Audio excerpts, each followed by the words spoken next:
Hello and welcome back to On the Level. I'm Jeff Hutton. Today, Hendri Yulius Wijaya. He's the author of Intimate Assemblages, The Politics of Queer Identities and Sexualities in Indonesia. He says big wins for gay and trans rights like same-sex marriage in the United States triggered a backlash among Indonesia's religious conservatives who feared an onslaught of Western liberalism.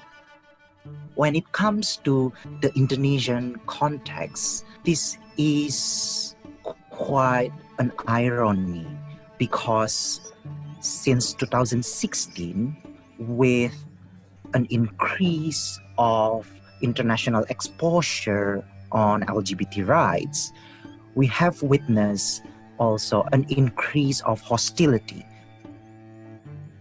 He said conservatives have mostly been successful portraying gay, lesbian, and transgendered Indonesians as depraved and under the influence of foreign decadence. Sensationalized media coverage of police raids on gay parties and bathhouses helped create a moral panic. Hendri says the paranoia is so acute, the very acronym LGBT is taboo. But first, with a roundup of Indonesian news, we check in with friend of the pod, Kevin O'Rourke. He's the author of the newsletter Reformasi Weekly. He says an influential opinion survey shows President Joko Widodo remains broadly popular, even as the majority of Indonesians want the economy to reopen. The defense minister is trying his hand at growing rice, and the number of active COVID-19 cases shrunk last week for the first time since the start of the outbreak in early March. Kevin O'Rourke, welcome back. Thank you very much. Great to be with you. Let's start with a little bit of good news. We could use some, and you point out when you crunch your numbers that active cases in Indonesia are actually on the decline. Happy days ahead? Well, possibly, yeah. Unfortunately, this virus has shown that case trends can go in any direction at any given time. But what's clearly happening in Indonesia now is that the daily new confirmed cases are growing at a slightly slower rate. And meanwhile, recoveries plus a few deaths have outpaced that rate, so that the active cases are declining now this week. So that's the first time that's happened since the start of the epidemic in Indonesia. So you're saying that it's also been helped by an increase in the mortality rate too. So there's there's a dark side to this as well. Yeah, and that's an arithmetic thing, but the deaths in Indonesia have increased a little bit. They exceeded 100 one day on 22 July. They reached 139. That's only the second time that they have passed the 100 mark on any given day to date. However, compared to recoveries, which are above 1,800 per day, they're very small. So it's really about the new confirmed cases lagging or being roughly on par with the recoveries each day. And it's really because the confirmed cases are slowing down. Nationally, total case growth per week has slowed to 12%, and that's been stable for the past week now. Whereas if you look basically a month ago, it was up in the high teens. So it's slowed just a little bit. So the positivity rate is also coming down. The positivity rate is not. No, that's staying stubbornly up around 12%. So that's a function of the number of tests that the government is able to conduct. And those increased this week by about 16% relative to last week. But that's only just barely exceeding the total case growth of 12%. So there's still just really not quite enough testing.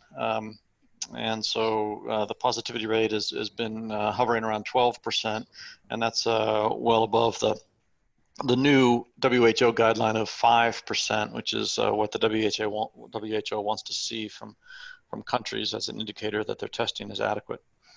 My overall impression of the epidemic so far in Indonesia is one that is not as bad as we had feared. No thanks to the handling of the government, the central government. There have been pockets of excellence throughout, but also just bafflingly bad handling as well. So a bit serendipitous. Would you agree? Yes, I would agree. I think that this is what success looks like because Indonesia's curve is very flat. The case totals are low compared to a lot of other countries. The problem is that they're not declining. Until this week now, we've seen active cases declining, but the total cases confirmed are still increasing each day. But nonetheless, it makes for a very flat curve, and that is a success, but Indonesia is not getting credit for succeeding.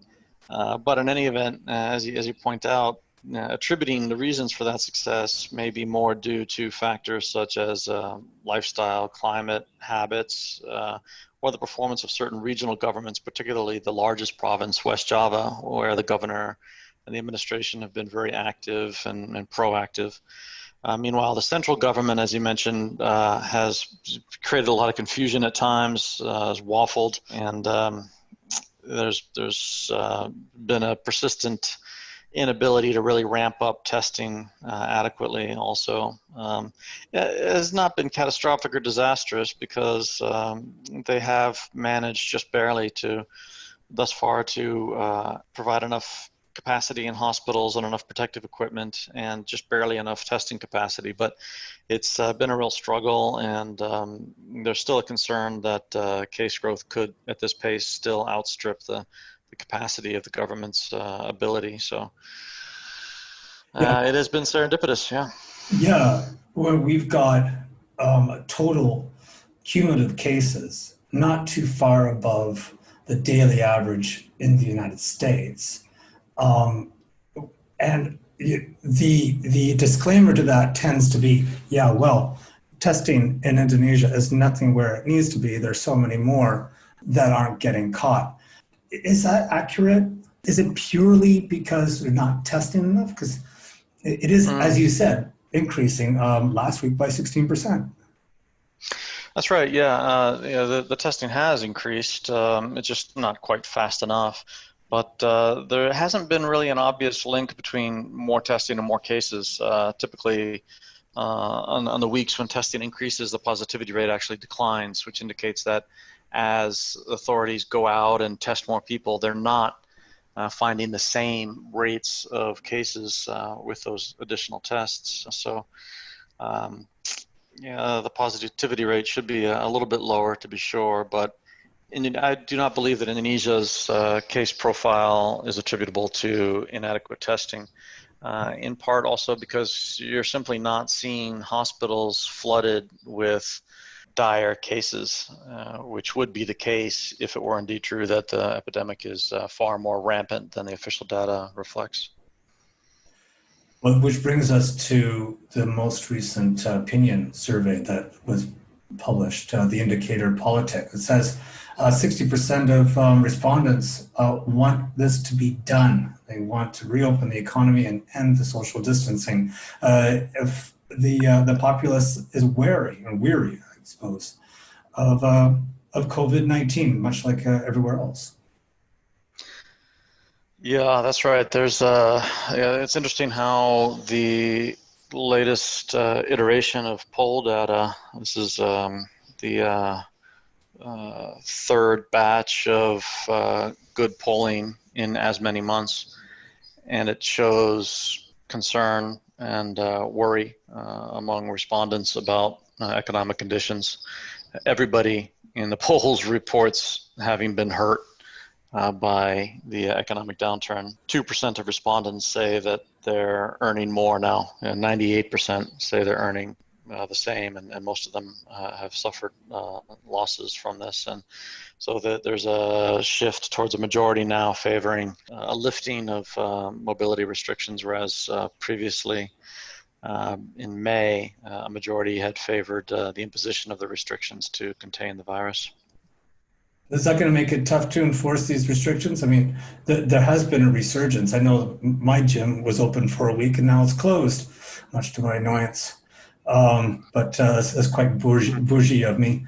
But but it's very much whack-a-mole. And it's going to be difficult to prod a fatigued populace who really need to earn a living, to put food on the table, so to speak. Yeah, definitely. So yeah, this is the very difficult trade-off for policymakers. Yeah, there's a temptation to lift restrictions in order to promote the economy, but in fact, that's not determined by what the government does. It's determined by what consumers feel safe doing. So ironically or counterintuitively, sometimes what's best for the economy is to restrict mobility and activity and bring the transmissions right down within a relatively short period of time, thereby enabling another reopening and spurt of activity after that. And so what things that are transmitting the virus include social gatherings, religious assemblies, and places like gymnasiums. Those are the ones that have to bear the brunt, I think, of the restrictions. Public transportation is another one. I think one of the things that benefits Indonesia is that none of those, with the possible exception of religious venues, none of them are really as common and busy as they are in a lot of other countries. Yes, yeah. The flip side of it, though, is that most political leaders appear to be having a very good crisis. Jokowi is running about 66% approval rating. There's been some breakout performances by Ridwan Kamil and Anies Baswedan of West Java and Jakarta, respectively. And a star is born in Central Java. Can you tell us about Ganjar Pranowo? Ganjar Pranowo was a energetic PDI Perjuangan parliamentarian for about a decade until the same party as Jokowi. Yes, yeah, he shares that party, Megawati's party, and in 2013 he won election as governor of Central Java and then won re-election in 2018. And he is clearly attempting to emulate the style and success electorally of Widodo by making himself accessible and approachable and connecting with the electorate. He lacks the dynamic innovation, I think, of the governor of neighboring West Java, Ridwan Kamil. But interestingly, these new polls that came out recently have shown Ganjar leading Kamil as a potential presidential candidate. So Ganjar is on the same tier with Gerindra chair Prabowo Subianto, who has run twice already, the defense minister. And the other one is Jakarta Governor Anies Baswedan, who has potential for having backing from Islamic organizations. And then Ridwan Kamil is fourth or fifth after them, depending on the poll. Why, oh, why? You mentioned Prabowo Subianto, the current defense minister, two-time presidential candidate, and he's made a few tilts at the presidency before that. Why, oh, why is he growing rice in central Kalimantan now? Well, personally seeing to it. He's taking off his shoes, he's getting right into the paddy, and he's transplanting those, aren't they? Isn't he?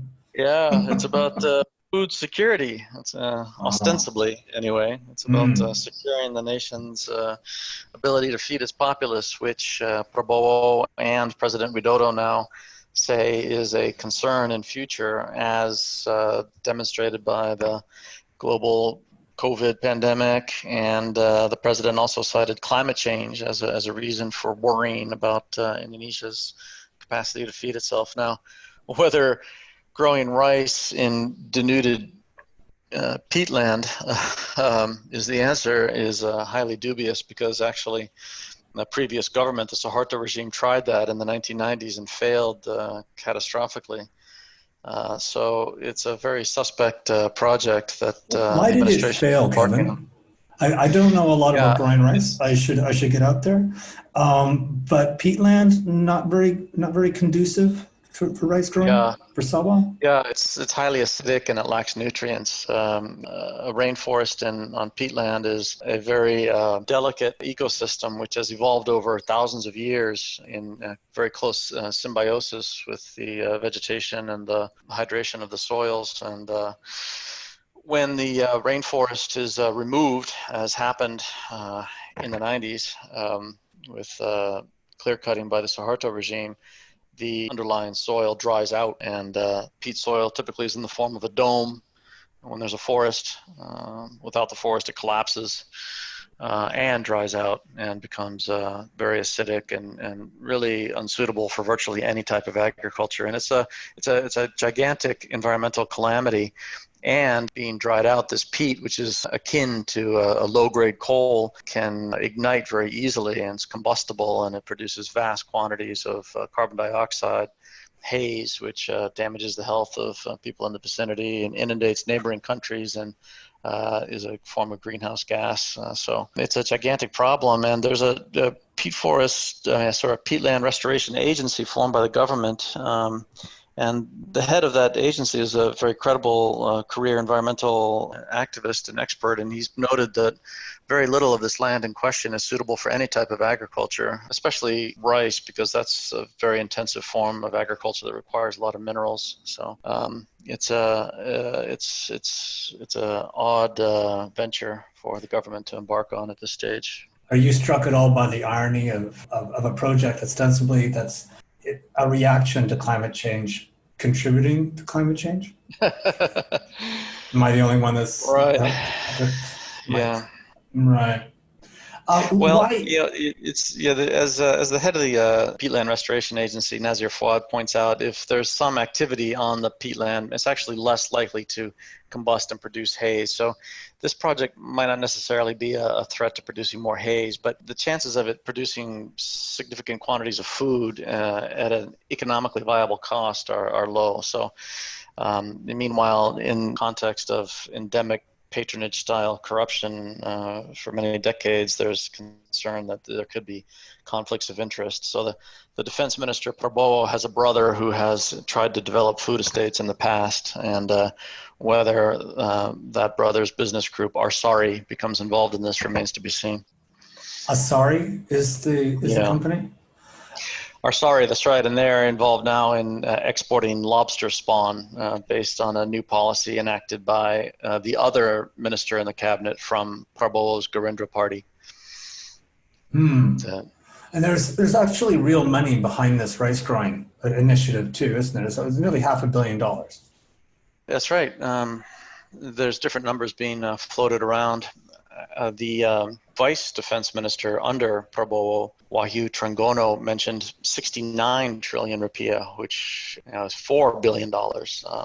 And he mentioned using almost the entirety of the 1 million hectares that was deforested in the 90s. He said it would be for growing cassava, which might be marginally more feasible compared to rice. But basically, there's a lot of conflicting accounts from different officials about what actually is being planned and what they intend to do. What does this say about a third presidential run by Prabowo in 2024? He's doing stuff like this. Yeah, right. It kind of sounds like he's trying to curry favor and maybe refill the coffers. Yeah, campaign financing is a foremost consideration for him. He and his brother earned a windfall in the oil sector 15 years ago, but by most accounts, that wealth is gone. That was reportedly $500 million US that they earned from a sale of an oil find in 2004, but they, I think, need to find new sources of financing ahead of a run for the 2024 election.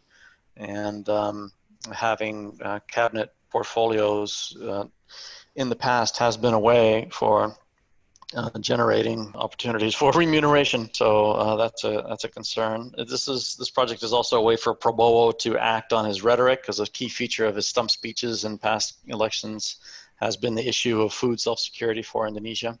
So it'll be a test to some extent. If he succeeds, he can use that to support his bid for the presidency. Unfortunately, if he fails, typically there's very little accountability imposed on these types of things. So there's not much for him to lose, actually.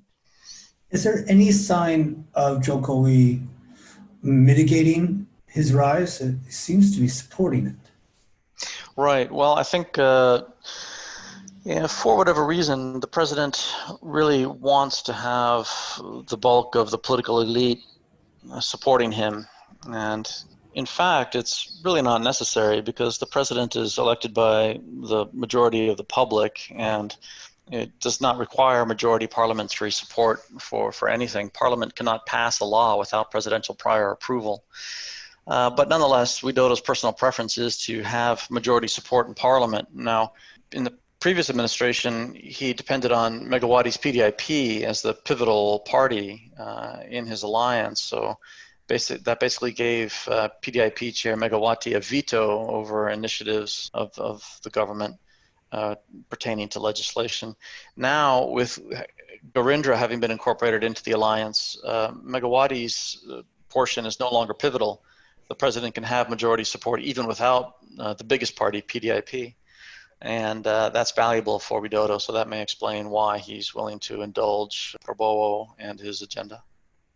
I want to shift back to coronavirus while I've got you on the phone here, so to speak. Mm-hmm. Now, we're hearing an awful lot about vaccines and the billions, the fortunes that are being thrown at the pharmaceutical companies on the off chance that they come up with something. I think I saw in the New York Times today, 1.95 billion US being thrown at Pfizer. Do I have that right? Mm. Yep. If they manage to get a vaccine going, if they get approval FDA, then they are to make the pony up 100 million dosages of said vaccine, which is on its way. As a harbinger of the developing world, where does Indonesia sit in all this? What kind of access do you think it could expect to any vaccine that's developed? Would it be back at the end of the queue or have to wait until China comes up with something? I think it will be at the back of the end of the queue, and I think China could very well emerge as a real beneficiary of the situation, because depending on how things shake out, China could very well be the country in position to step in and offer aid to Indonesia. Of course, China has a lot of its own citizens to vaccinate, but nonetheless, if they are the quickest to move forward and they have a couple of vaccine projects underway, it could be very valuable diplomatically for them to forge ties and be the savior in this case, when meanwhile, I don't see the Trump administration making comparable efforts, not for Indonesia at least. It's an enormous demonstration of soft power and diplomatic and propaganda value. It's enormous. Yeah, exactly. That's right. Yeah, a lot's going to come down to simply how fast production facilities around the world can churn out doses. India has major vaccine production capacity, and in fact, some producers are already producing the vaccine on spec, just in the hopes that what they're producing will eventually prove safe to use, and then it will be just a matter of distributing it. So hopefully the wait for Indonesia won't be exceedingly long. In the meantime, the Indonesian elite will find doses in one place or another. So those who with the connections and the money will be able to get vaccinated, but the bulk of the population is going to have a longer wait than in a lot of other countries.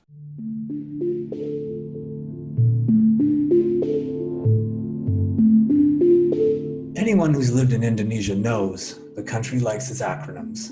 PDIP, that's the political home of President Joko Widodo. KPK, the corruption watchdog. This one always gets me. Jabodetabek, the conurbation of Jakarta, Bogor, Depok, Tangerang, and Bekasi, 31 million people, that makes up Greater Jakarta. The acronyms are also short for the Boogeymen. PKI, the Communist Party blamed for the coup attempt, said to have helped former President Suharto to power. And add to that, most recently, LGBT, lesbian, gay, bisexual, transgendered. The letters are a no-go in polite conversation. Well, my next guest, Hendri Yulius Wijaya, is the author of Intimate Assemblages, The Politics of Queer Identities and Sexualities in Indonesia. He attributes the backlash against gays and trans Indonesians to the country's preoccupation with political events in the US. Big wins for gay rights closer to home have barely made a ripple here. Just this month, Thailand's cabinet approved a bill recognizing same-sex civil unions. Last year, Taiwan extended marriage rights to same-sex couples. But in 2015, the Supreme Court ruling in the US triggered a massive police crackdown on gay gatherings, as well as sensational media attention that depicted homosexuality as depraved or a mental illness. I think Hendri is one of his generation's sharpest thinkers when it comes to queer theory. I turn to him when I need to sort through the messy intersections of race and culture and sexuality. They collide here in ways that I can find hard to grasp. But you'll find here Hendri untangles these, intricate assemblages so clearly and methodically you come away feeling like you had your brain massaged. We spoke recently from his home in Jakarta.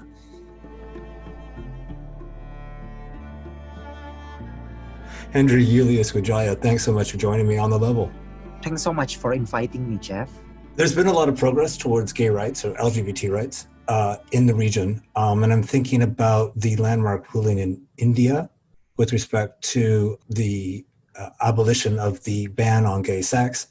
There was the ruling in Taiwan toward same-sex marriage. There's been progress throughout the region: Hong Kong, Vietnam, Thailand. Indonesia is a different kettle of fish. Why is, if anything, is Indonesia going backward when the rest of the region is, however haltingly, moving forward?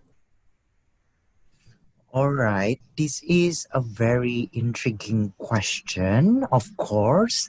So before I give my answer, I guess I really want to bring the audience to think critically about the idea of progress, because now we are talking a lot about the progress for LGBT rights, but at the same time, when we really look at what really happens on the ground, perhaps we can start thinking that this progress is not, or this progress is unevenly distributed across different populations under the rubric of LGBT people, because LGBT people is not monolithic.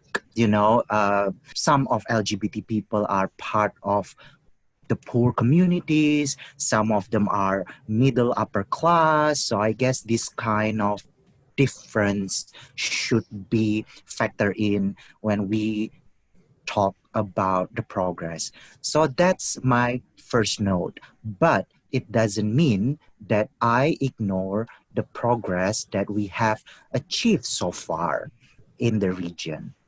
When it comes to the Indonesian context, this is quite an irony, because since 2016, with an increase of international exposure on LGBT rights, we have witnessed also an increase of hostility toward LGBT Indonesians. And in 2016 too, we have witnessed public figures, politicians, political parties, and government officials together made derogatory statement about LGBT people in public, associating them with immorality, abnormality, and also mental illness. And even some conservative groups attempted to criminalize same-sex relations or homosexuality by proposing the amendment of the criminal code. So this shows that actually an international exposure of LGBT rights during that period that started from the legalization of same-sex marriage in the US in the mid of 2015 actually brought backlash and hostility in Indonesia, something that perhaps we didn't expect to see to emerge after some progresses in the US. So why did it happen? Right? So this is the important question. So I guess we shouldn't detach the increase of international exposure on LGBT rights from the emergence, the rise of Islamic conservative groups in Indonesia since the Indonesia's transition to democracy in 1998. So after the Indonesia's transition to democracy in 1998, overall we have seen a good progress in human rights, but also a negative effects of the democratization that we need to consider is the rise of conservative forces that then put sex and gender issues as part of the political contestation in which the conservative groups increasingly police sexuality, police non-normative sexuality, more precisely, through proposing different regulations and also through public protest, raid, etc., which then made these LGBT issues, sexuality issues become highly contested in public. And I guess with the increased international exposure of LGBT rights, the conservative groups have had more political capital in their hands to use, to deploy, and then to incite moral panic in the country. And then, of course, the result is a persistent backlash against LGBT communities since 2016. I like that. I like that term, actually, moral panic. It's actually very apt because that's precisely what's happening. There's this external threat, and it's coming to get you. And it comes from a lack of morality. And if we could all just be more pious, then we can bring it to heel.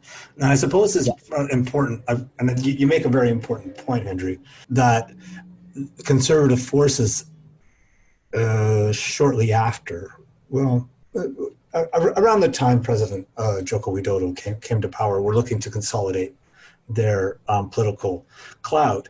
And this just seemed a very good way of getting that sort of notoriety and reason of why they needed to be supported and not the quote unquote secularists. Mm-hmm. Yeah, I guess when we are talking about the conservative forces, we also need to go back to the New Order era when actually these conservative forces, I mean, any religious, ideological driven groups were actually repressed by the state back then, right? And then after the democratization, these previously repressed groups finally find a chance to emerge in public space. And also they use a more democratic climate to leverage their interests and their programs, right? To spread this moral panic and also to consolidate their power by producing this kind of like ghostly or spectral threat, right? It can be a communist, it can be LGBT people, it can even be feminist, right?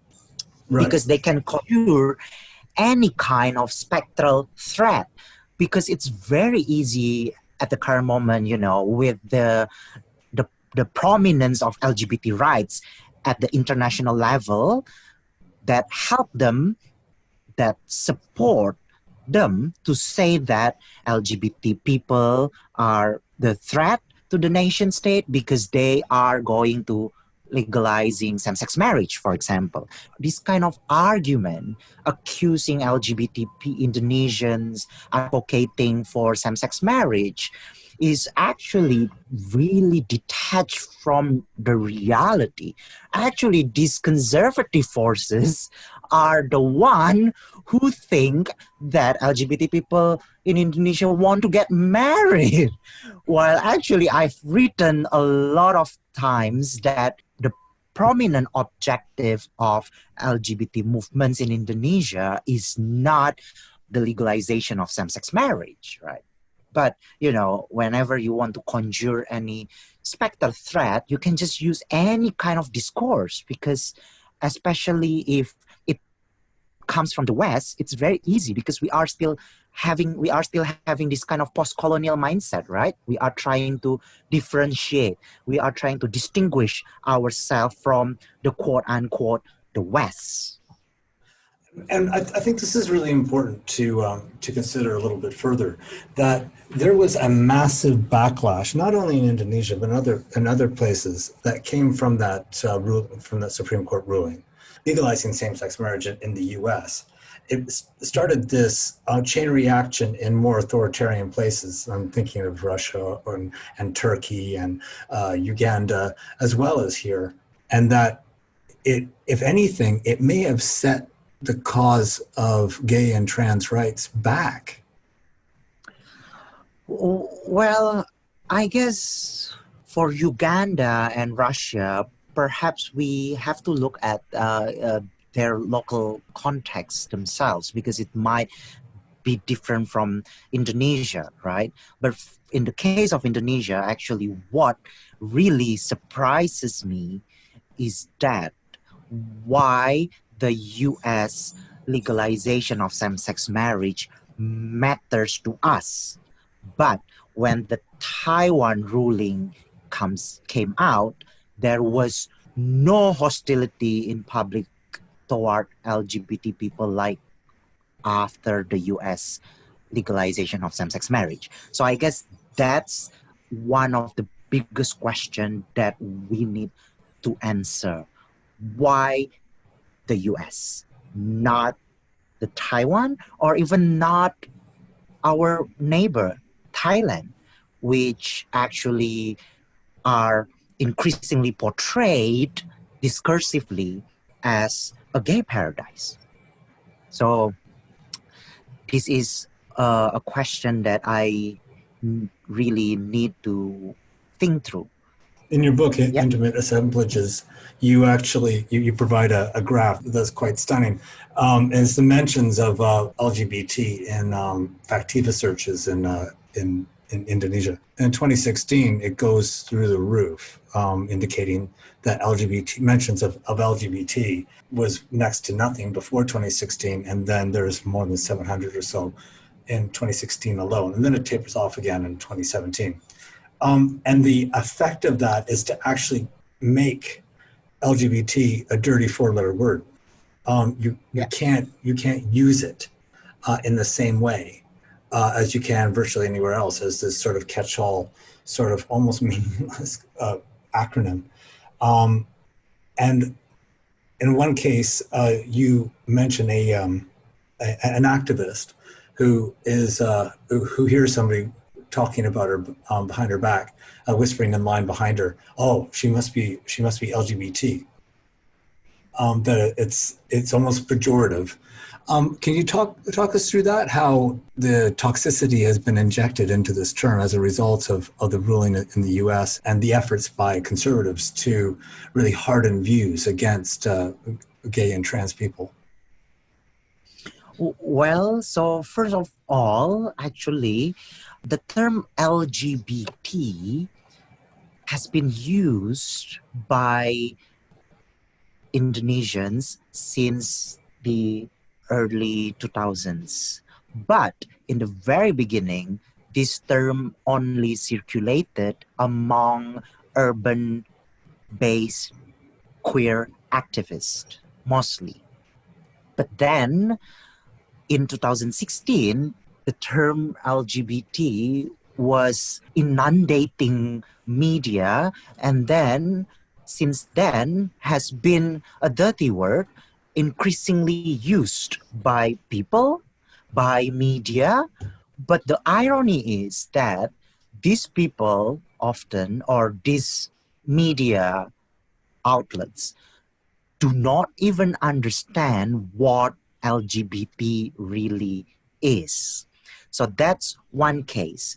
Because people in Indonesia are quite easily triggered by acronym, so this kind of acronym easily drives fear in public, like the term PKI, right? If in the past we have the term PKI, and most and many people do not even understand what PKI is, now we have the term LGBT, that many people do not understand what LGBT stands for, but for them, it's still a threat. It's still very frightening for them. And I guess this is where the media plays an important part, along with the public figures, in conjuring the negative meanings. How they did it is actually through their media portrayals, because between 2015 to 2016, during this moral panic, actually we've seen a lot of news in media that portray LGBT people as insatiable sexual creatures, for example, child molesters, and then also some of the news were exploiting the rate of gay parties in Jakarta and in other cities. So then LGBT, this term, became easily associated with immorality, HIV/AIDS, and also insatiable sexual creatures, as I have said.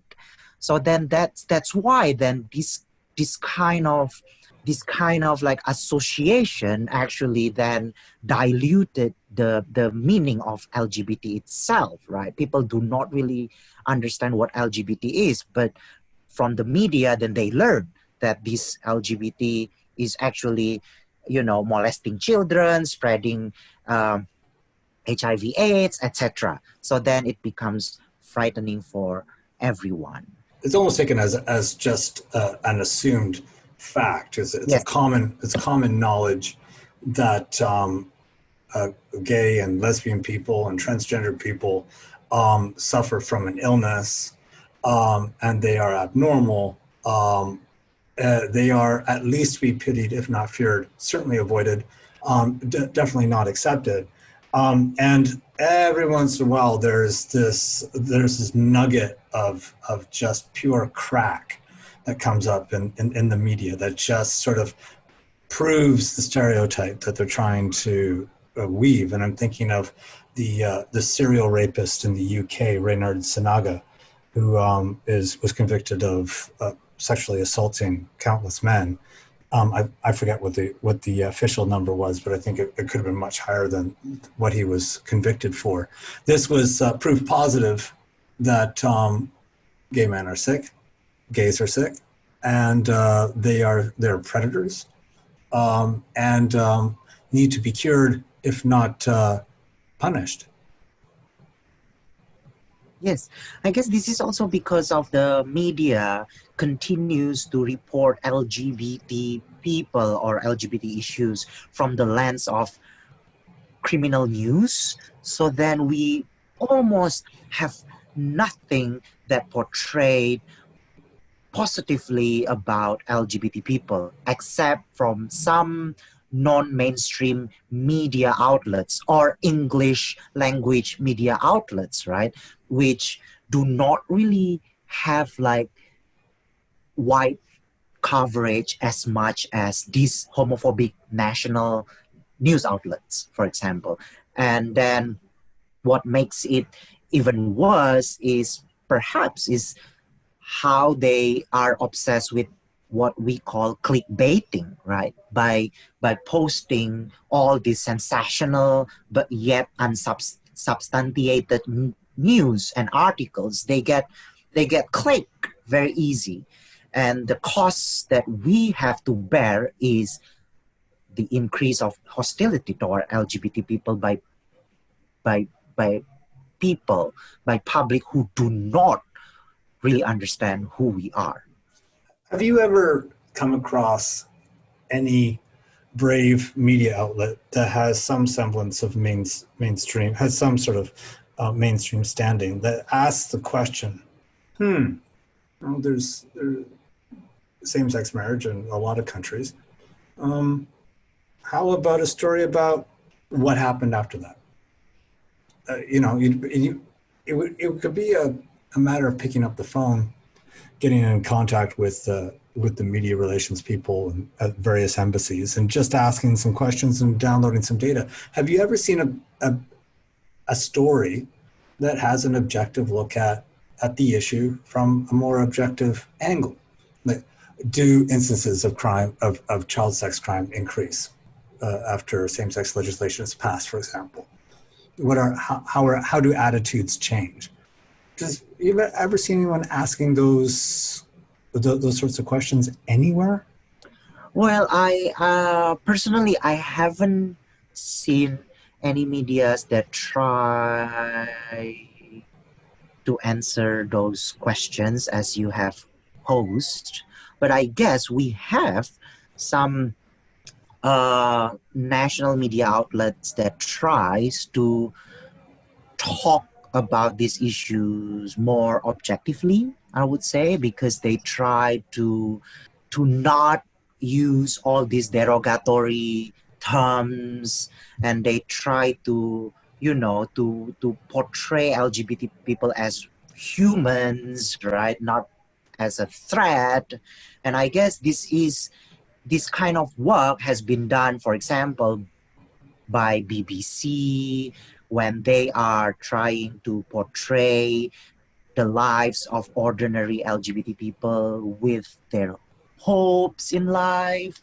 And then also we know Tirto, that also publishes quite critical view on LGBT issues. What I mean with critical here is not criticizing LGBT people, but how they actually do a lot of in-depth research when they write the articles about LGBT issues. And you can see a lot of academic citations in their articles, a lot of interviews with LGBT activists. And I guess we need this kind of news, these kind of articles that try to tackle the issues more objectively, and also that really consider the voices of LGBT activists themselves. Because in 2016, most of the negative news about LGBT people didn't really interview or include a perspective from the LGBT people or activists themselves. Well, I've never seen a story in Indonesian media that contains a quote from an LGBT activist or anyone who's gay. Yes, so basically it's very one-sided. It's full of unsubstantiated claims, right? So I guess I get it. I mean, if you are looking at homosexuality as a sickness or as a perversion, if not a crime, you're not going to you're not going to survey views of, say, other murderers or robbers or hijack. You're not going to go get their comments. But If you're covering a murder, you're not going to go get the views and comments of another murderer, right? So that just shows the bias. But I guess, well, now, I mean, if we are talking about mental illness, let's say, right? When we are talking about LGBT people, the dominant discourse still associates us with mental illness, abnormality, etc. But actually, a smart media will know this kind of claim is highly contested, because of the progress of the science and the research, right? So then they need to cover both sides, not only interview the professionals who do not like LGBT people and uphold the old science model of homosexuality, but they need to also engage with the professionals, the scientists, the academics that have been studying about the complexity of sexuality, and it's very difficult to establish a black and white demarcation as this old homophobic model. Well, 'cause I was just remembering our conversation. We had a coffee at Starbucks, and you're saying yes. Well, LGBT is sort of a no-go, but when you reframe it as banshee or lesbi, then or waria, then people go, "Oh yes, I know that. I'm familiar with that. I don't care." But you take the otherness out of the equation, and you emphasize the Indonesianness of the people, then it becomes completely benign. Well, I guess now the problem is that, as I've said, the term LGBT is just like an acronym that really easily triggers fears among ordinary people. And I guess in the past we have different terms like banci, bencong, waria, homo, gay, and lesbi, and people were more accepting toward those labels rather than the term LGBT, right? So I guess this is also because the term LGBT is strongly associated with Western identity or the threat from Western countries. But when we use local terms like that, it might help us actually to localize homosexuality, because up to now homosexuality is still associated with something foreign that is different from our Indonesian identity. Although I'm not saying that by using those local terms we can easily eradicate the hostility and the stigma toward LGBT people, but I guess it's just very important now to try to find local terms that might help increase social acceptance, and also to try to find another term that is not trapped within this LGBT terminology. I guess I don't have a perfect answer, but that's my take. We need to find more localized terms and use it as a tool to increase social acceptance. The whole argument of the hardliners is that, gayness, transness, if that's a word, is not of our country, is not Indonesian. You hear it all the time. This is not our culture. And I just get so frustrated. And so I'm turning to you now that I've got you on the phone here, so to speak. How do you respond to that accusation that gays, lesbians, this is not of Indonesia. This is a Western thing. This is not our culture. How do you respond to that when it's so clearly? I mean, people are people. So how do you win them over to see that actually, yeah, they've been here all along? Well, I guess LGBT activists have been doing this kind of strategy, which is the localization of homosexuality. They have always argued that homosexuality or sexual diversity and transgender practices have been or were part of our local cultures, which are evident from some of local practices, right? Like bisu, reok dance, and any other cultural traditions. I think you have to explain what bisu is. Bisu is a transgender priest, in short. Yeah. Right. That it's a cultural tradition in Makassar, South Sulawesi. Do you think that So the cause of gay rights has been hurt by the emphasis, especially in the West, on same-sex marriage? Do you think that places like Indonesia are bearing the brunt of that emphasis now?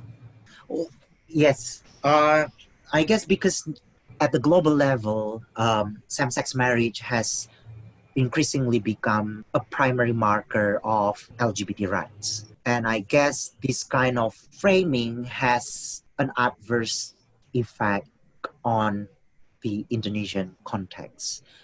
I'm not arguing that same-sex marriage is wrong, but the globalization of LGBT rights through same-sex marriage has provided a political capital to the conservative forces to actually associate any kind of local LGBT movements with an attempt to importing same-sex marriage to the country.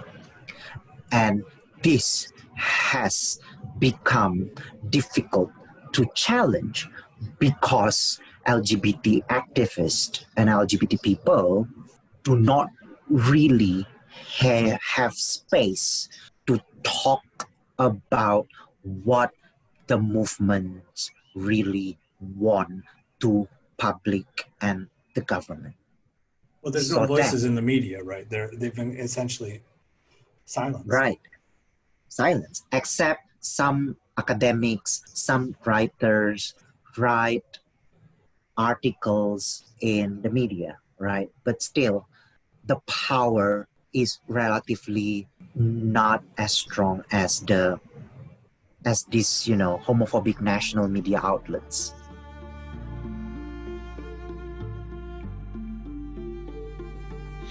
And that's the program. Our producer is Stephen Handoko. Research and additional reporting by Imam Shofwan. Music by Soundstripe. If you like us, please subscribe and rate us. It helps. I'm Jeff Hutton. Bye for now.